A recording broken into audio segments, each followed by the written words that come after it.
Bismillahirrahmanirrahim. Assalamualaikum warahmatullahi wabarakatuh. Alhamdulillahi rabbil alamin, wal 'aqibatu lil muttaqin, fala 'udwana illa 'alal zalimin. Wassalatu wassalamu ala asyrafil anbiya'i wa mursalin, sayyidina maulana Muhammad wa ala alihi wa sahbihi wa man sara ala nahjihi ila yaumiddin, amma ba'd. Allahumma kama tafaddalta alaina bitablighina Ramadan, Allahumma wa ballighna ashral awakhir min Ramadan, Allahumma wa ballighna lailatal qadr wa 'azim ath-thawab wa jazil al-ajr birahmatika ya arhamar rahimin. Ma'asyiral muslimin wal muslimat rahimani wa rahimakumullah jami'an. Puji beserta syukur tidak bosan-bosannya kita panjatkan kepada Allah Subhanahu wa taala. Kemudian salawat beriring salam senantiasa tercurahkan kepada suri tauladan kita baginda Rasulullah sallallahu alaihi wasallam. Ma'asyiral muslimin wal muslimat rahimani wa rahimakumullah jami'an. Lamma khalaqallahu Adam ala suratihi tuluhu 60 dira'an.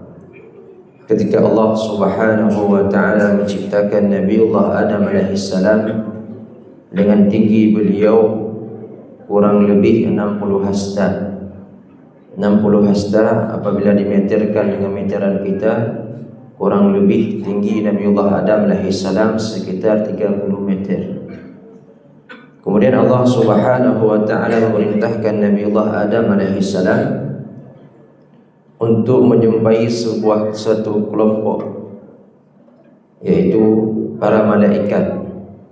Idhhab ila ulaika an-nafar fasallim alaihim wastami' ala ma yarudduna lak. Allah memerintahkan Nabiullah Adam alaihissalam untuk menjumpai para malaikat dan mengatakan kepada Nabiullah Adam alaihissalam, ucapkanlah salam kepada mereka dan dengarkanlah apa yang akan dijawab oleh para malaikat. Singkat cerita, datanglah Nabiullah Adam alaihissalam menjumpai para malaikat, kemudian mengucapkan assalamualaikum. Kemudian dibalas oleh para malaikat, wa'alaikassalam warahmatullah. Malaikat menambahkan kalimah warahmatullah. Kemudian Nabiullah Adam alaihissalam kembali kepada Allah dan melaporkan. Kemudian Allah Subhanahu wa taala mengatakan, fa innaha tahiyyatuk. Wahai Adam, sesungguhnya ucapan itu adalah ucapan yang akan engkau ucapkan nantinya. Wa tahiyyatu min dzurriyyatik, dan tahiyat ucapan yang akan diucapkan oleh anak cucumu, oleh generasi-generasi setelahmu. Ma'asyiral muslimin rahimani wa rahimakumullah jami'an. Dari hadis ini, dari kisah ini kita bisa mengetahui bahwasanya ucapan salam itu sudah ada sejak Nabiullah Adam alaihissalam berada dalam surga. Dan dari kisah ini juga kita bisa mengetahui bahwasanya ucapan salam ini bukan ucapan yang sembarang ucapan. Ucapan salam mengandung makna yang sangat luas apabila kita pahami. Sebagaimana yang disimpulkan oleh para ulama, ketika kita berjumpa dengan seseorang, kemudian kita mengucapkan assalamualaikum. Assalam ismun min asma'illahis salam. Kata-kata assalam merupakan salah satu daripada nama-nama Allah yang Maha Salam. Ketika kita berjumpa seseorang kemudian kita mengucapkan assalamualaikum, bermakna semoga Allah yang Maha Salam menyertaimu, semoga Allah yang Maha Salam menemanimu. Ketika kita mengucapkan salam, kita menjamin kepada orang yang mendengarkan ucapan salam dari kita bahwasanya dia itu aman. Karena makna salam juga mengandung makna damai, ketentraman. Engkau aman dari lisan burukku, engkau aman dari tingkah laku burukku. Itu sebenarnya ucapan salam. Kemudian apabila kita tambahkan wa rahmatullah, ay tatanazzal ar-rahmah minallahi ilaik, semoga rahmat Allah Subhanahu wa taala tercurahkan untukmu. Dan apabila kita tambahkan lagi wa barakatuh, dan semoga keberkahan dari Allah Subhanahu wa taala menyertaimu. Itu makna salam yang sesungguhnya. Akan tetapi realita yang kita lihat dalam masyarakat sekarang, ucapan salam hanya dianggap sebagai kebiasaan. Kita mengucapkan salam karena adah, kebiasaan. Laisa ala sabilil ibadah. Bukan kita anggap ucapan salam itu adalah bagian daripada ibadah. Ini adalah pemahaman yang keliru. Kita tidak memahami ucapan salam sebagaimana yang dipahami oleh para sahabat. Pada suatu hari, seorang tokoh Yahudi yang bernama Abdullah bin Salam datang kepada majelis Rasulullah sallallahu alaihi wasallam. Ketika itu beliau ingin tajassus, ingin memadai Rasulullah sallallahu alaihi wasallam, ingin keburukan daripada Rasulullah sallallahu alaihi wasallam. Akan tetapi kalimat pertama yang beliau dengar dari mulut mulia Rasulullah sallallahu alaihi wasallam ketika itu, Rasulullah sallallahu alaihi wasallam bersabda, "Ya ayyuhan nas, wahai manusia, afshus salam." Sebarkanlah salam, sebarkanlah kedamaian, sebarkanlah keamanan, ketentraman.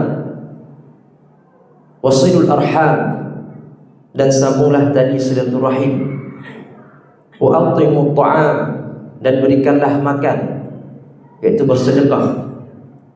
Wasallu bil laili wan nasu niyam, dan salatlah kalian salat malam ketika orang-orang tertidur lelap. Bangun bermunajat kepada Allah Subhanahu wa taala.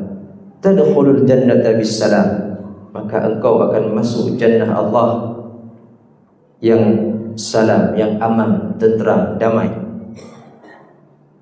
Hadis ini yang dipahami haqqal fahmi, yang dipahami sebaik-baiknya oleh Abdullah bin Salam, sehingga beliau secara sadar, secara yakin untuk memeluk agama Islam. Bahkan beliau meriwayatkan hadis tentang salam. Ma'asyiral muslimin rahimani wa rahimakumullah jami'an. Ucapan salam mempunyai pengaruh yang sangat luar biasa di kalangan kaum muslimin. Bahkan Rasulullah sallallahu alaihi wasallam mengatakan, bahkan Rasulullah sallallahu alaihi wasallam mengkaitkan antara iman dan salam, kecintaan. Rasulullah sallallahu alaihi wasallam bersabda,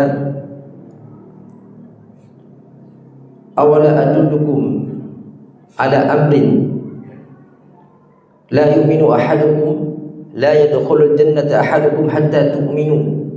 Kalian tidak akan masuk surga, kata Rasulullah sallallahu alaihi wasallam, sampai kalian beriman kepada Allah Subhanahu wa taala. Wala tu'minu hatta tahabbu, dan kalian tidak akan beriman sehingga kalian saling cinta mencintai di antara kalian. Awala adullukum ala amrin idza fa'altumuhu tahabbabtum, apakah kalian mau apabila aku tunjukkan kepada suatu perkara, suatu amalan yang apabila kalian kerjakan akan menimbulkan rasa cinta di antara kalian? Afshus salama bainakum, maka sebarkanlah salam di antara kalian. Masya Allah, tabarakallah. Ucapan salam bisa melahirkan rasa cinta di antara kaum muslimin. Maka dari itu jemaah yang dirahmati Allah Subhanahu wa taala, ucapan salam ini tidak sekedar ucapan yang kita ucapkan tanpa dibuktikan dengan tingkah laku dan tindakan yang sebenarnya. Beberapa hari ini terjadi kasus yang mana banyak terjadi di kabupaten kita, yaitu kasus KDRT, kasus perceraian dan sebagainya. Itu mungkin salah satu faktornya tidak ada lagi keberkahan di rumah. Mungkin kita ketika pulang ke rumah sudah tidak lagi menerapkan ucapan salam. Ketika masuk rumah mungkin kita lupa untuk mengetuk pintu, mengucapkan salam, ataupun mengajarkan anak-anak kita untuk senantiasa apabila masuk ke rumah untuk mengucapkan salam, sehingga keberkahan Allah cabut. Terjadilah permasalahan-permasalahan yang tidak kita inginkan di dalam rumah. Padahal Rasulullah SAW telah menasihati kita ketika beliau mengatakan kepada Anas, "Ya bunai, wahai Anas, anakku, idza dakhalta baitak, apabila engkau memasuki rumahmu, fasallim ala ahli baitik, maka ucapkan salam kepada ahlul bait, pada keluargamu. Takunu barakatan lak, maka ucapan salam itu akan menurunkan keberkahan untukmu. Wa ala ahli baitik, dan akan menurunkan keberkahan kepada penghuni rumah." Ma'asyiral muslimin rahimani wa rahimakumullah jami'an. Dan di antara tanda-tanda min asyratis sa'ah, tanda-tanda dunia hampir kiamat, orang sekarang tidak lagi mengucapkan salam kecuali kepada orang-orang yang dia kenal, kecuali kepada orang yang dia anggap satu circle, satu manhaj, satu guru. Ketika berbeda penampilan, ketika berbeda pakaian, kita sudah tidak mau mengucapkan salam. Padahal Rasulullah SAW tidak pernah mengajarkan hal demikian. Rasulullah SAW mengajarkan kita, sallim ala man ta'rif wa ala man lam ta'rif. Ucapkanlah salam kepada orang yang engkau kenal dan kepada orang yang belum engkau kenal. Itu anjuran daripada Rasulullah SAW.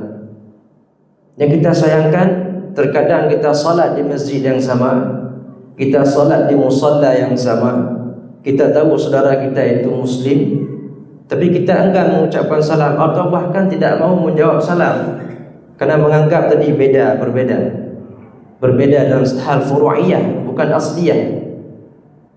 Ayo dinin jadi agama siapa, ajaran siapa yang sebenarnya kita ikuti? Apakah ajaran Rasulullah? Rasulullah tidak pernah mengajarkan hal demikian. Ya rahmati Allah Subhanahu wa ta'ala. Dan orang Yahudi sangat dengki, sangat hasad kepada orang Islam ketika melihat orang Islam itu hidup dalam keadaan salam damai. Sebagaimana hadis Rasulullah SAW, "Wa ma hasadatkumul yahud illa ala syai' at-ta'min was-salam." Orang Yahudi ini tidak benci kepada umat muslim ketika umat muslim itu berjaya di bidang ekonomi, ketika umat muslim itu berjaya di bidang politik, militer dan sebagainya. Akan tetapi orang Yahudi itu tidak bisa tidur siang dan malam ketika melihat umat Islam hidup damai, tentram, damai, bersatu. Itu yang membuat mereka tidak bisa hidup tenang, sehingga mereka mencoba untuk menimbulkan makar, menimbulkan pertikaian, perselisihan di antara kaum muslimin. Semoga Allah Subhanahu wa ta'ala melalui momentum Ramadan ini, semoga Allah Subhanahu wa ta'ala mempererat ukhuwah Islamiyah di antara kita. Jangan sampai kita terjerumus kepada makar orang-orang yang tidak senang dengan Islam. Semoga Allah Subhanahu wa ta'ala menerima segala amal saleh yang kita lakukan pada bulan yang penuh dengan keberkahan ini. Semoga Allah Subhanahu wa ta'ala mempertemukan kita dengan malam Lailatul Qadar. Semoga Allah Subhanahu wa ta'ala menerima taubat kita. Semoga Allah Subhanahu wa ta'ala mengampuni segala dosa-dosa kita. Amin amin ya rabbal alamin. Billahi fi sabilil haq fastabiqul khairat. Wassalamualaikum warahmatullahi wabarakatuh.